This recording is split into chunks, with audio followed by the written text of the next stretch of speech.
amigos, ¿qué tal? ¿Cómo están? Estamos en otra lucha libre, transmitiendo desde Coyoacán y nos da mucho gusto, ya saben, ni técnicos ni rudos, solamente luchar en libertad. Y hoy nos acompaña un camarada, obviamente está Miguel Ángel Hernández, que es quien participa cotidianamente con nosotros. Espero que esto ya sea más frecuente. Pero hoy tenemos un invitado de primera, viene de Aguascalientes, nuestro querido camarada Adrián Rodríguez, que conocimos en las luchas que se han dado por parte de nuestro movimiento en aquella región del centro del país, y nos da mucho gusto porque hoy vamos a hablar del sexenio de Cedillo, lo que pasó con el FOBAPROA y esta desmemoria que tienen, en verdad, tienen muy poca memoria y poca moral.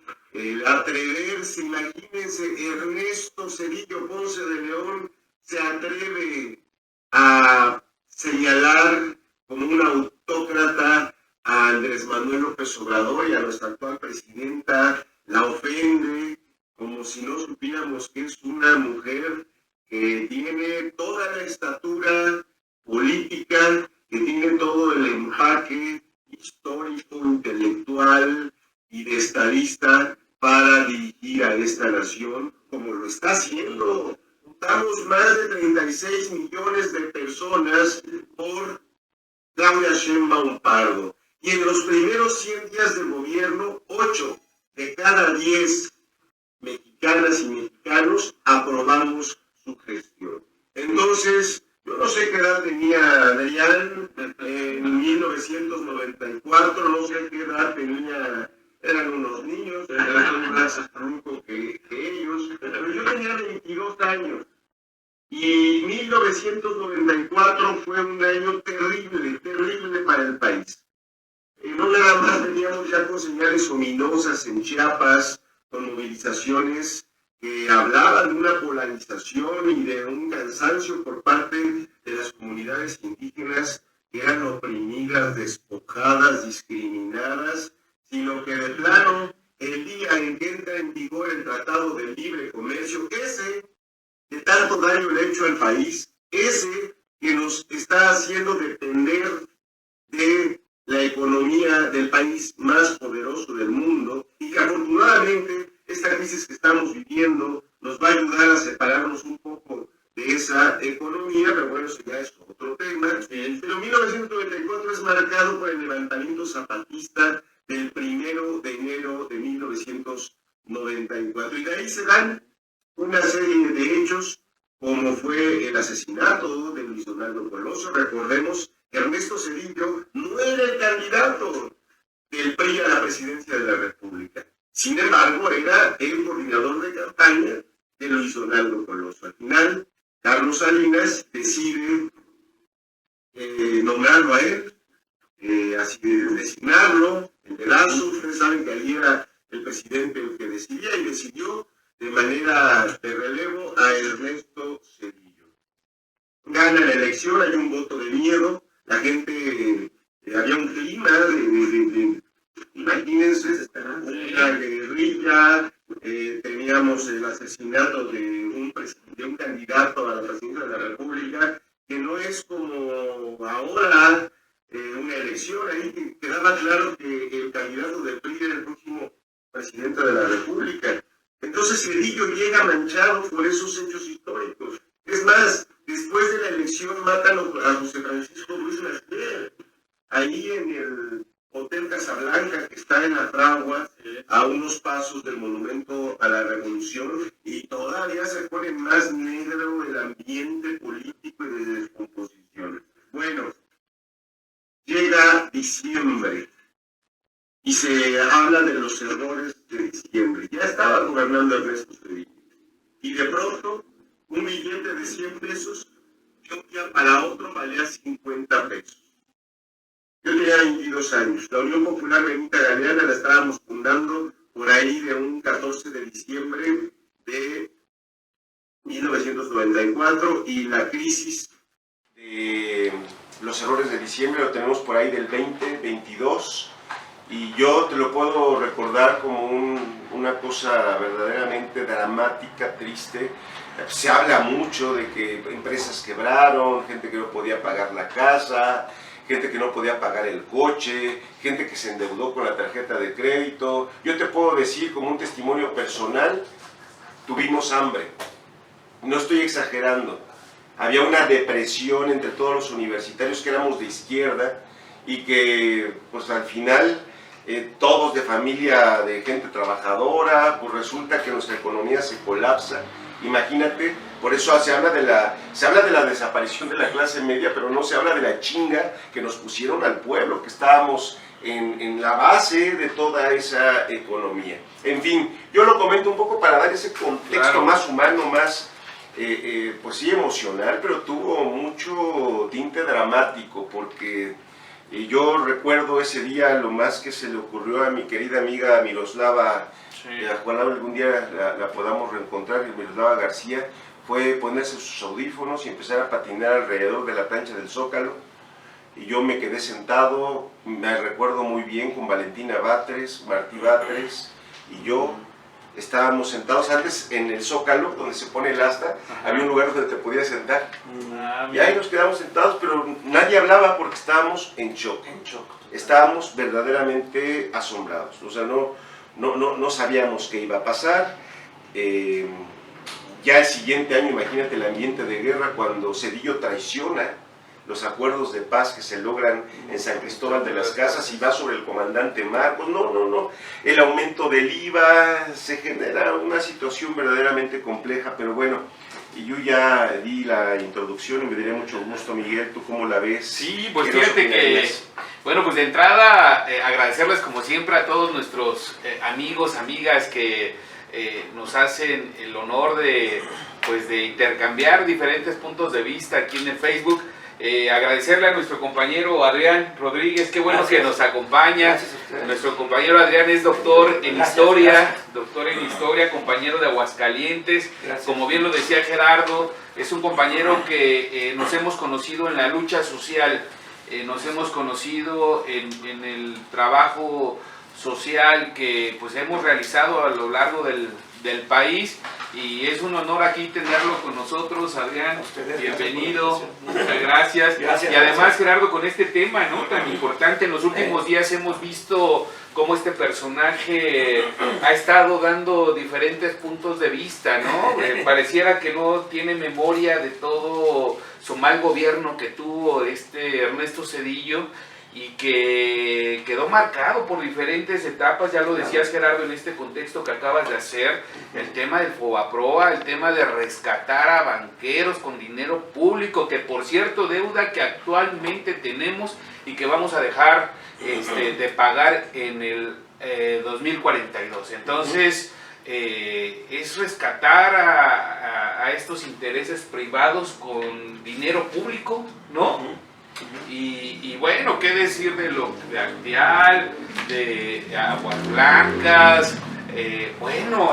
Ahora veo que andan muy participativo hablando de la reforma judicial y comentando que hay autoritarismo en México, en fin, cuando nada más le recordamos que él fue el que desapareció a los ministros de la Corte con su reforma judicial.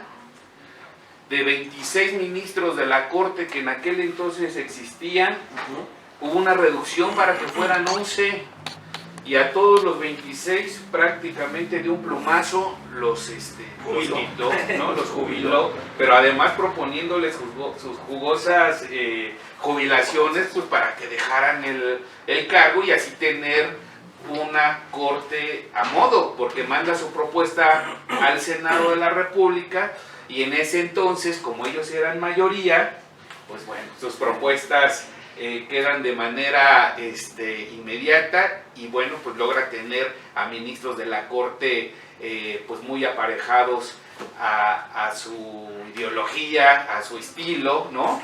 Y ahora resulta que viene a criticar esta reforma judicial, en donde el pueblo es quien va a decidir quiénes van a ser los jueces, los ministros, los magistrados. Entonces me parece que pues no tiene calidad moral para poder dar sus No, puntos de vista y pareciera o piensa que no tenemos memoria, pero qué bueno que estamos el día de hoy en este tipo de ejercicios, pues platicando, comentando, porque el pueblo de México claro que tiene memoria y claro que sabemos toda la crisis que generó Ernesto Zedillo durante su sexenio y no y lo vamos a estar comentando y lo vamos a seguir mencionando todo lo que está generando, porque no nos parece adecuado que pues hoy por hoy se le quiera tachar de autoritario a un gobierno que lo que hace pues es más bien democratizar, ¿no?, las instituciones, y que desde luego sea la gente quien defina, que sea la gente quien se involucre en los en los temas de interés público. Y bueno, ¿y qué decir de las privatizaciones? Ferrocarriles, aerolíneas, ¿no? Bueno, estaba queriendo también privatizar la industria energética, que al final bueno, ahí se le complicó, el gas pero natural, el gas natural ese sí logró hacerlo, ¿no? Sí Entonces, pues es parte, ¿no?, de lo que tenemos que pues seguir difundiendo y que no se le olvide a este personaje, ¿no? ¿Tú cómo la ves, Adrián? Bueno, yo veo que hay una... los conservadores siempre le apuestan a la desmemoria y piensan que no nos vamos a recordar, no vamos a tomar en cuenta todo lo que hicieron y salen sin ninguna calidad moral a tratar de desaprobar lo que se está haciendo ahora, ¿no? Que básicamente yo lo puedo reducir a hacer pública la vida pública, ¿no? Hacer cada vez más pública con la reforma al Poder Judicial. Básicamente es lo que se buscan. Él lo hizo todo detrás de bambalinas, ¿no? Y la verdad que dentro de lo que llamamos nosotros, como le llamamos la larga noche neoliberal, híjole, lo del Fobaproa y el sexenio de Zedillo, parecía que no, o sea, hasta ese momento parecía que no podíamos rebasar eso, pero bueno, llegaron otros gobiernos peores, ¿no? Pero de verdad que fue pues como un shock, ¿no? Incluso a veces se habla de una teoría del shock, ¿no? Para este tipo de cosas que inmovilizan a la sociedad, ¿no? Sí, ¿no? terrible. Eso me llamó mucho la atención como lo dijiste. No, Estábamos vivimos muy totalmente sí. choqueados, toda la gente se quedó con la boca abierta, ¿no? Y el movimiento popular, la organización, pues cada vez más desilusionada, ¿no? Cada vez más desgastada, cada vez más, parecía que no había para dónde, ¿no? Y bueno, Zedillo fue finalmente el que yo creo que pactó o le dio ya forma de manera muy abierta a lo que ya se venía cocinando desde antes, que es el PRIAN, ¿no? O sea, él ya le da la estafeta al PAN y lo que ya se sabía de alguna manera, Claro. Ya con él se formaliza, yo siento también. Claro. Pero lo formaliza de una manera salvaje, brutal, ¿no? Y entre las cosas que tenemos, pues está el Fobaproa, ¿no? Este rescate de la deuda privada con recurso público a través de todas las cosas que detrás bambalinas hicieron, que todo partió, recordemos, partió de la privatización de la banca con Carlos Salinas, que luego entra en crisis la banca, que se logra, ¿a quién recurrimos? Pues otra vez con el Estado, ¿no? Y ahí es donde aparece la propuesta del Fobaproa y otros mecanismos, pero todo ilegalmente, ¿no? De lo que estábamos hablando hace rato, que tenemos aquí unas obras muy interesantes. Una estrategia ilegal que después quisieron hacerla legal con pues la pura aprobación del Congreso. Legislativa, ¿no? Entonces sí, esto es importante recordarlo para las nuevas generaciones. Yo en aquel entonces tenía 13 años, apenas estaba, yo creo que haciendo la conciencia de alguna forma en el 98, ¿no? Pero sí sabía que era lo que estaba sucediendo, algo que estaba pudiendo más, ¿no? La crisis, y la verdad es que sí, hay que hablarlo, porque estos conservadores le apuestan a la desmemoria.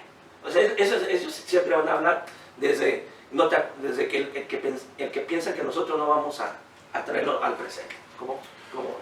Sí, claro, porque ya hice mis cuentas, en el 94 tenías 9 años. Me imagino que más o menos la misma edad de yo tenía- camarada, sí.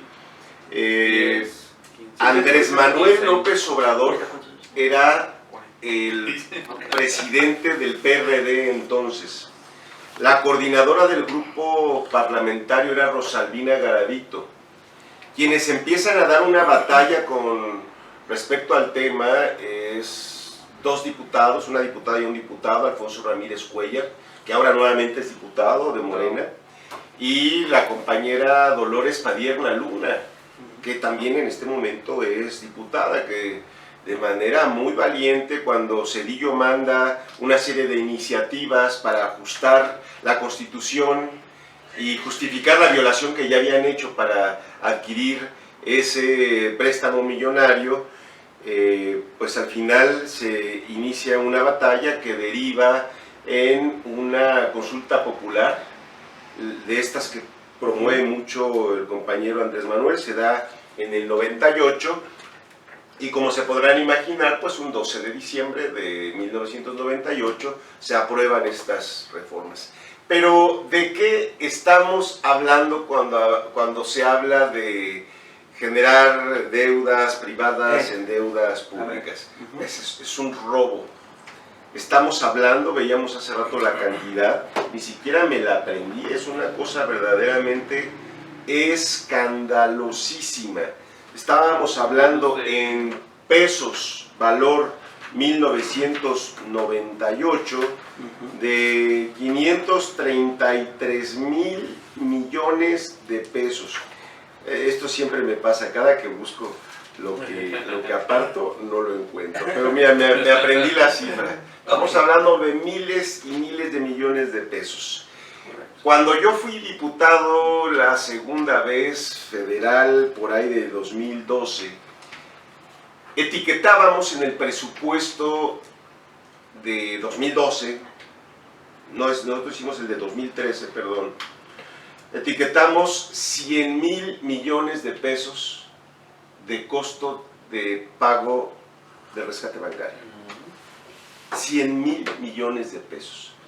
En ese momento el presupuesto de la ciudad estaba en 178 mil millones de pesos. En ese tiempo el presupuesto en Coyoacán estaba en 2.300 millones de pesos. Para decirle a la gente, con 7 millones de pesos se compra un predio para 42 viviendas. Con 7 millones de pesos. Con suelo caro de la ciudad, no de Aguascalientes, no de Querétaro, no de la Ciudad de México. Pero nada más para que vean la dimensión del daño que se le hizo al país.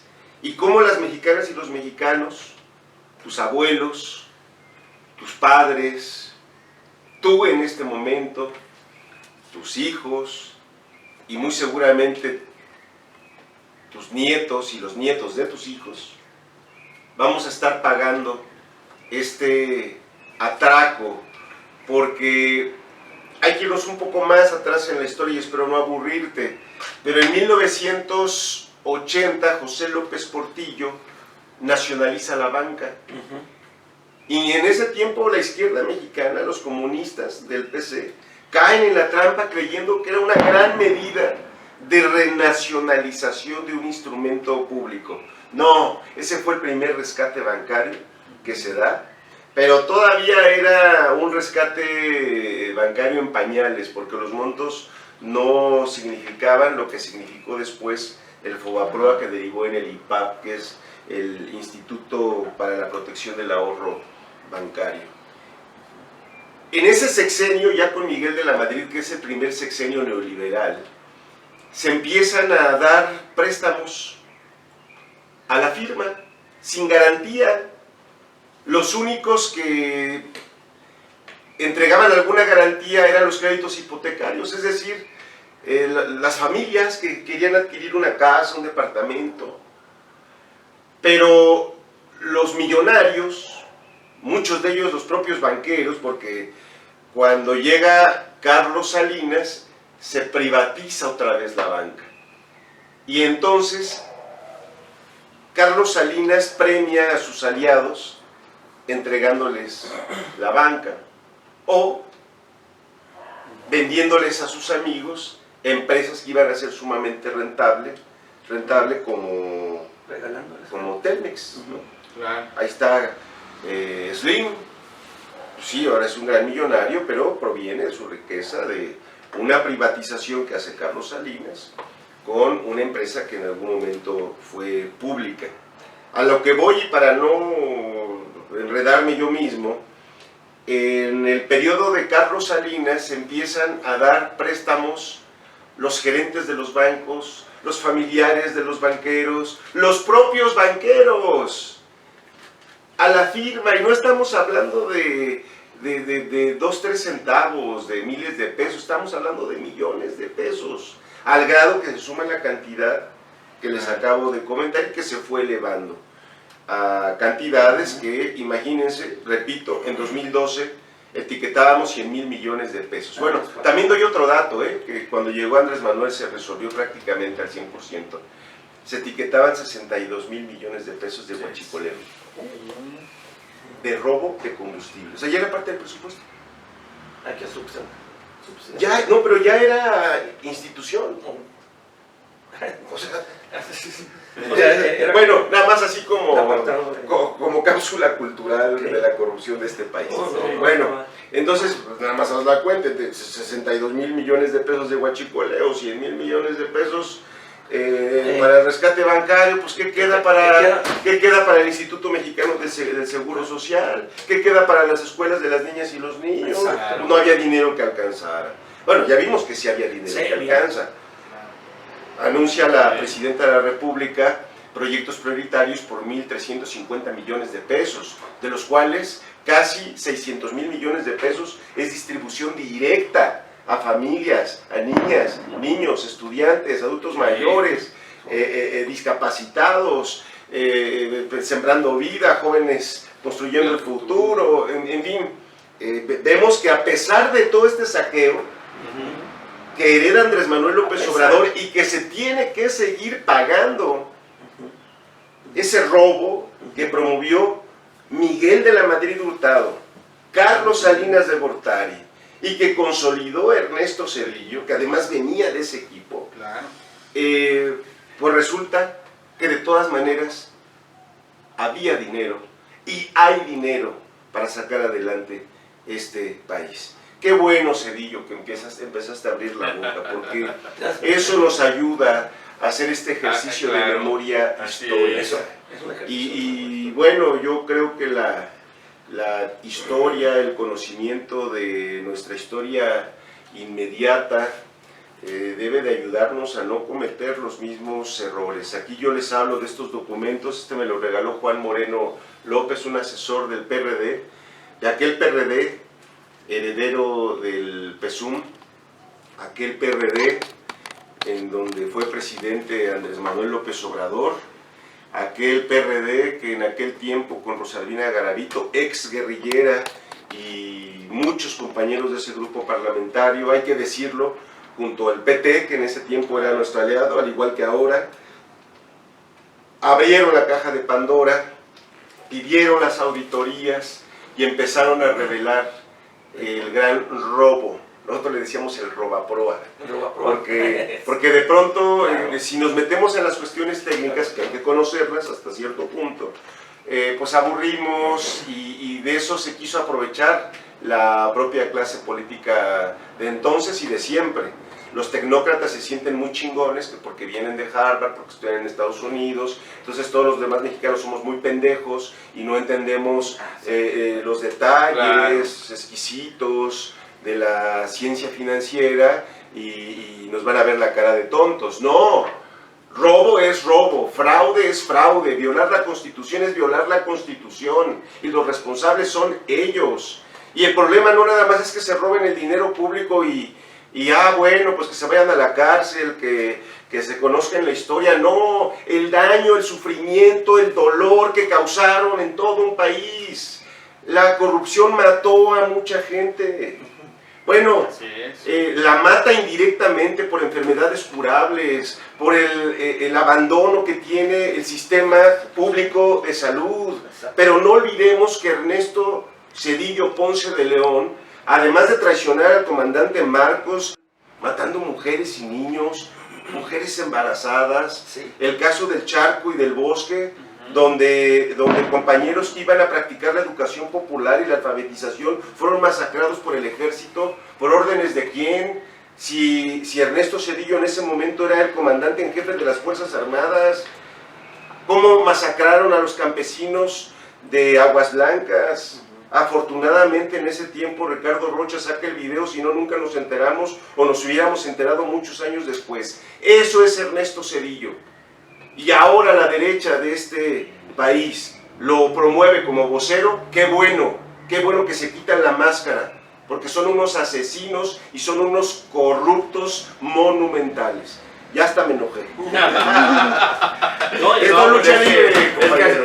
como dices, hasta da coraje, ¿no? No, La verdad es pues que de todo este contexto que das, fíjate que esto me lleva a pensar ahora cómo se critica, o bueno, más bien esta gente, estos de la derecha, cómo critican la política social, o cómo lo hicieron con el licenciado Andrés Manuel López Obrador, cómo lo hacen ahora con nuestra actual presidenta, pues al criticar los programas sociales, ¿no? El apoyo a adultos mayores, a jóvenes, a niñas y niños.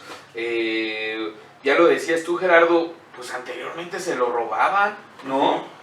Por eso se quedaron sorprendidos de dónde iba a salir este recurso, pues para ahora apoyar a estos sectores, pues porque ahora ya hay una buena administración del recurso, y qué mejor que vaya destinado a la ciudadanía, porque antes iba a rescatar a estos intereses privados, iba a rescatar a políticos, jugosas pensiones que tenían, sueldos que eran ofensivos para la ciudadanía, ¿no? Ya comentabas qué se pudo haber hecho con todo ese dinero, ¿no?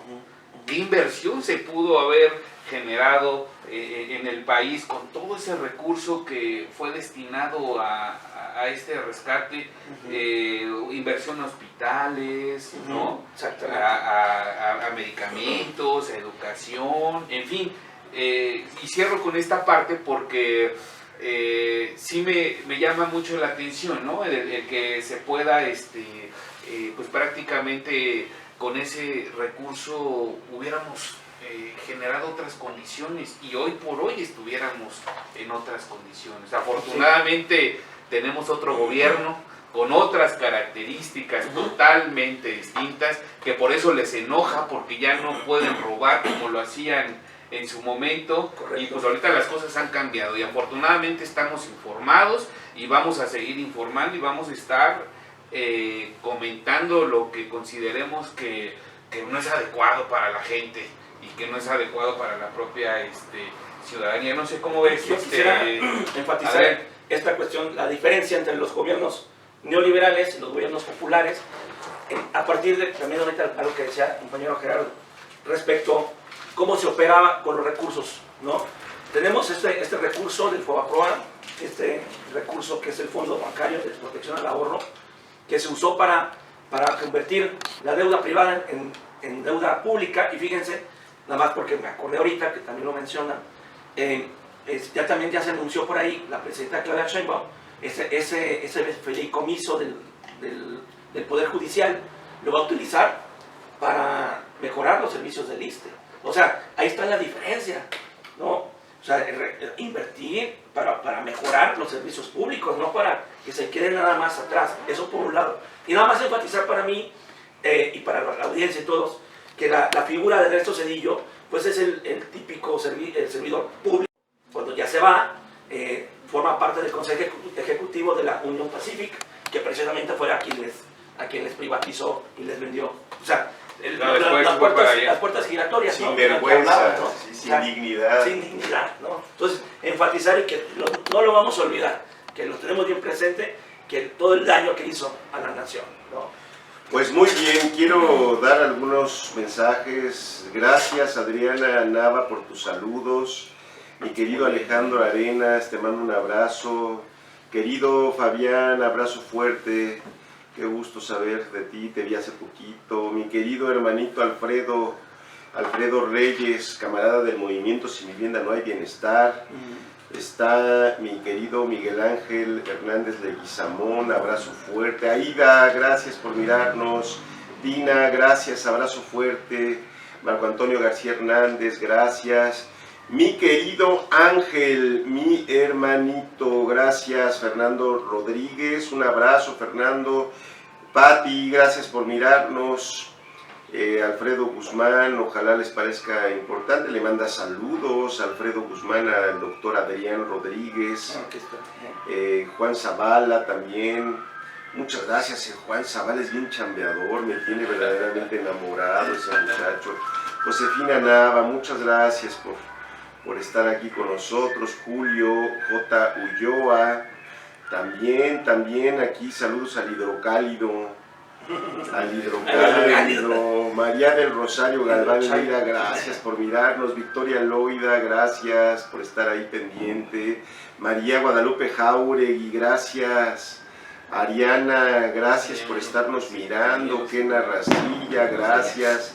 Leonardo Rodríguez, muy bien, Pati, gracias por tus comentarios. Roger Guerra, Alan Ruiz, mi hermanito de lucha, un funcionario en verdad, servidor público comprometido como pocos. Leonardo Rodríguez nuevamente nos manda un mensaje. Úrsula Guido, Lupita González, mi querido Marco Antonio Soto Caballero, mi suplente, mi querido hermano. Angie Dimas, gracias por mirarnos, camarada, saludos, espero que esté mejor tu hija.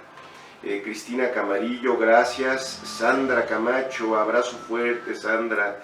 Mari Carmen Ortiz, es historiadora, colega tuya, genial, la vamos a tener aquí, Mari Carmen, porque la nos va a maestra hablar Mari de Carmen. varios temas de historia que ella domina y disfruta mucho. Griselda González, Alex Orozco, mi querido hermano. Alicia Hernández, también compañera combativa. Brenda Casab, Malucru, en fin. Híjole, está Sergio Luis Arreguín, mi querido hermano. Laura Mena, gracias por mirarnos. Ricardo Romero, mi carnalito. Edgar Hernández, Lore Manjarres, muchas gracias. Malu Cruz, Edgar Hernández, ya dije. Rocío Hernández Rojas. Caray, pues están aquí muchos amigos. Anita, gracias por tu mensaje. Ya no me sigo, quiero decirles que nos acompaña Janet Calvo, que le damos un abrazo fuerte. Hugo Gutiérrez también está aquí con nosotros. Ingrid Zamora, que nos ayudó ahorita a acercarnos los cafecitos, nos pasa las tarjetas y nos ayuda en un montón de cosas. Miren, me traje mi playera del Místico, porque hoy es domingo y se vale andar un poco fachosos. El Místico es una leyenda. Yo creo que después de El Santo, el Místico es la neta del planeta. Pero bueno, es lucha libre. Una es leyenda. lucha libre y vamos a cerrar. ¿Qué les parece con un mensaje? Gracias por conectarse, espero que les haya gustado, que les haya parecido interesante. Desde luego estamos abordando solamente generalidades de pronto, pero esto creo que lo vamos a analizar nuevamente. Se llama FOBAPROA, el costo del rescate bancario. Juan Moreno Pérez, un excelente asesor en ese tiempo del grupo parlamentario del PRD, cuando el PRD era combativo, cuando el PRD era de izquierda. Qué tragedia que se nos haya echado a perder un instrumento del pueblo, pero ya vieron que no pasa nada, se echa a perder y a hacer Morena. Así y es. si se echa a perder Morena, vámonos a hacer otra cosa. Pero el pueblo tiene que estar muy pendiente y no dejar que los bandidos ocupen los espacios públicos. El pueblo tiene que irrumpir en la cosa pública. Nada de no tomar partido. O sea, ¿cómo me molesta? No, es que yo no soy de ningún partido. No, hay que militar, aunque milites en el PAN, pero toma partido. Nada de indefiniciones. Por eso el país está como está. Por eso nos hicieron lo que nos hicieron. Por eso nos robaron como nos robaron. No debe dar orgullo la despolitización. Debería de dar vergüenza. Y Morena debería de promover la politización en general de nuestra sociedad. Y que nos asociemos y que fijemos posturas siempre. Y que a través de, no vamos a hacer la revolución violenta, pues entonces son los partidos los que son los instrumentos del cambio. No hay institución perfecta como no hay ser humano perfecto. Entonces, metámonos para hacer lo posible, para transformar lo que tiene que transformarse, lo que tiene que cambiar para el bienestar de nuestro país. Esto es lucha libre, ni técnicos ni rudos, y dejo que se despidan mis amigos. Pues muchas gracias a todas, a todos, agradecerles que se dieron el tiempo de platicar, de comentar, saludos a todos, la verdad es que sus comentarios nos alientan mucho y me parece que juntos podemos pues seguir luchando, ¿no? Por eso es lucha libre, porque hay que seguir luchando en libertad y seguir generando mejores condiciones de vida para el país, para la ciudad y desde luego para Coyoacán. Es un tema que da para seguir platicando, para entrar a más detalle, pero lamentablemente pues el tiempo se nos acorta, pero pues hay que seguir informando. Vamos a estar invitando a varios compañeros, compañeras, ya se nos han acercado que quieren participar